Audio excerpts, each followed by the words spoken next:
तर रामराम मंडळीनो, मी तुमचा दोस्त आणि होस्ट अभिनंदन स्वागत करतो तुम्हा सर्वांचं आपल्या यूट्यूब चॅनलवर, ज्याचं नाव आहे कुबेर मराठी. सो मित्रांनो बघा, बजाज इलेक्ट्रिकल्स या ठिकाणी जे काही क्वार्टर 4चे रिझल्ट्स आहेत ओके, ते ह्या ठिकाणी काल अनाऊन्स झालेले आहेत. सो आज ह्याविषयी आपण चर्चा करणार आहोत. आता कंपनीच्या बोर्ड मीटिंगमध्ये मित्रांनो काय काय अनाउन्समेंट झालं त्याविषयी सुद्धा आपण डिस्कशन करूया. काही महत्त्वाच्या अनाउन्समेंट्स नाही आहेत मित्रांनो, फक्त एक मोठी अनाउन्समेंट आहे. त्या ठिकाणी कंपनीने काय केलेलं आहे, डिव्हिडंड डिक्लेअर केलेला आहे ₹3 प्रति शेअरचा. ह्या ठिकाणी तुम्ही बघू शकता ₹3 पर शेअरच्या हिशोबाने कंपनीने डिव्हिडंड डिक्लेअर केलेला आहे. त्याची जी काय रेकॉर्ड डेट आहे मित्रांनो, ती रेकॉर्ड डेट अद्यापर्यंत डिक्लेअर केली गेलेली नाही आहे. जर फेस व्हॅल्यूचा विचार केला तर हा जो डिव्हिडंड आहे मित्रांनो, ते एक साधारणतः 150% हा काय आहे मित्रांनो, डिव्हिडंड आहे. ओके, अर्थातच काही फार मोठा डिव्हिडंड नाही आहे असं मला वाटतंय. ओके, पण तरी पण एक अपडेट असावं, अपडेट तुम्हाला माहीत असावं ह्याविषयी मी तुम्हाला काय केलं मित्रांनो ह्या ठिकाणी सांगितलेलं आहे.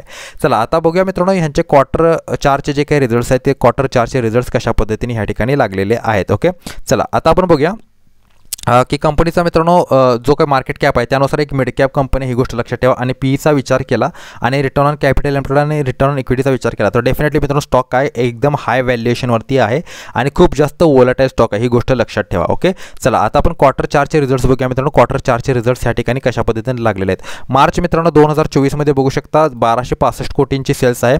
आता एस्टिमेशन जे काय होतं मित्रांनो, ते एस्टिमेशन कितीचं होतं, एस्टिमेशन होतं मित्रांनो 1244 कोटी रुपयांचं. ओके, 1244 कोटी रुपयांचं ब्रोकरचं एस्टिमेशन होतं आणि 1265 कोटींचे ॲक्च्युअल सेल आलेले आहे. म्हणजे जे काही एस्टिमेशन होतं त्याला स्टॉकने काय केलेलं आहे, बीट केलेलं आहे. 1172 कोटी रुपयांचे मित्रांनो काय झालेले आहेत, ह्या ठिकाणी एक्सपेन्सेस झालेले आहेत. मागील क्वार्टरपेक्षा मित्रांनो एक्सपेन्सेस काय झालेले आहेत, फारच जास्त ह्या ठिकाणी कमी झालेले आहेत असं आपल्याला ह्या ठिकाणी दिसतंय. Quarter on quarter sales growth सुद्धा मित्रांनो ह्या ठिकाणी खूप चांगले आहे. ऑपरेटिंग प्रॉफिट 93 कोटींचे आहेत आणि नेट प्रॉफिटचा जर तुम्ही विचार केला तर 59 कोटी रुपयांचे नेट प्रॉफिट आहेत. आता बघू शकता मित्रांनो, एस्टिमेशन किती होतं नेट प्रॉफिटचं, 32 कोटी रुपयांचं मित्रांनो एस्टिमेशन होतं आणि सध्या जर तुम्ही बघितलं तर 59 कोटी रुपयांचं मित्रांनो काय आलेलं आहे ह्या ठिकाणी, तुम्ही म्हणू शकता की नेट प्रॉफिट आलेला आहे. म्हणजे एस्टिमेशनला ह्याने खूप चांगल्या पद्धतीने बीट केलेला आहे असं आपल्याला ह्या ठिकाणी दिसते. म्हणजे अत्यंत फॅन्टॅस्टिक ह्या ठिकाणी क्वार्टरली रिझल्ट्स लागलेले आहेत असं तुम्ही म्हणू शकता.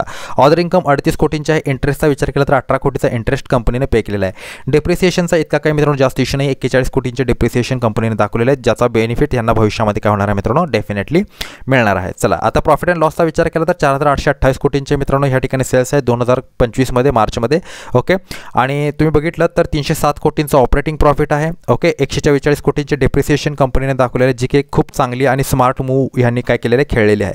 आता नेट प्रॉफिटचा विचार केला तर 133 कोटींचा नेट प्रॉफिट आहे. आता मागील वर्षापेक्षा जर तुम्ही विचार केलात मित्रांनो, नेट प्रॉफिटमध्ये थोडीशी आपल्याला काही जास्त तेजी पाहायला मिळत नाही, फक्त 1 कोटीने नेट प्रॉफिट आपल्याला जास्त दिसतोय. ओके, आता तुम्ही बघितलं तर मार्च 2023 पासून नेट प्रॉफिट ढासळताना आपल्याला दिसतोय. आता त्याच्यामागची जी काही रिझन्स आहेत ती रिझन्स काय आहेत मित्रांनो, तुम्ही बघू शकता. सेल्समध्ये मित्रांनो काही जास्त वाढ नाही आहे, सेल्समध्ये एक घट आहे. ओके, त्याच्यामुळे आणि काय झालेलं मित्रांनो, एक्सपेन्सेसमध्ये सुद्धा काही मित्रांनो घट झालेली नाही आहे कंपनीच्या. सो सेल्सचा आकडा न वाढल्यामुळे मित्रांनो त्याचा डायरेक्ट इम्पॅक्ट आपल्याला नेट प्रॉफिटवरती ह्या ठिकाणी पाहायला मिळतोय. ही साधी सरळ गोष्ट आहे. आता मित्रांनो बघूया की आपण टेक्निकली हा चार्ट आपल्याला काय सांगण्याचा प्रयत्न करतोय. ओके, टेक्निकली आपण बघूया की कंपनीचा जो काय परफॉर्मन्स आहे तो येत्या काही दिवसात कसा राहू शकतो. सो डेफिनेटली मी तुम्हाला सांगितलं होतं की ओव्हर व्हॅल्यूड स्टॉक आहे मित्रांनो आणि मिड कॅप स्टॉक असल्या कारणाने ह्यामध्ये खूप मोठी घसरण आपल्याला सध्या पाहायला मिळत आहे. आता सध्या मित्रांनो ह्याचा 575 रुपयांच्या आसपास मित्रांनो काय होतं, ह्यासाठी एक इम्पॉर्टंट सपोर्ट होता. सो तेथून स्टॉक काय करतोय, सपोर्ट घेण्याचा प्रयत्न करतोय आणि अपसाईड मोमेंटम दाखवण्याचा प्रयत्न करतोय. पण मला असं वाटतं मित्रांनो येत्या काही दिवसांमध्ये स्टॉक आणखी पडू शकतो, कारण व्हॅल्युएशन अद्यापही मित्रांनो ह्याचं काय खूप जास्त हाय आहे. जर येत्या 2-3 क्वार्टरमध्ये ह्याचे रिझल्ट जर मित्रांनो चांगले लागले नाही, सो डेफिनेटली स्टॉकमध्ये आणखीन फॉल आपल्याला पाहायला मिळू शकतो आणि येत्या काही दिवसांमध्ये आपल्याला मित्रांनो साधारणतः ₹401.35. ओके, मी डायरेक्ट राऊंड फिगर देतो, ₹401 मित्रांनो हा स्टॉक काय होऊ शकतो, घसरू शकतो. सो सध्याच्या लेवलला मित्रांनो बाईंग करण्याची गडबड करू नका. व्हॅल्युएशन अद्याप ह्याचे काय आहेत मित्रांनो, ओव्हर आहेत, ही गोष्ट लक्षात ठेवा. सो आशा करतो मित्रांनो हा व्हिडिओ तुम्हाला आवडला असेल. व्हिडिओ आवडला असेल तर व्हिडिओला लाईक करा, शेअर करा, चॅनलला सबस्क्राईब करा. भेटतो पुढील व्हिडिओमध्ये. तोपर्यंत good bye, take care and a good time. Thank you very much all of you.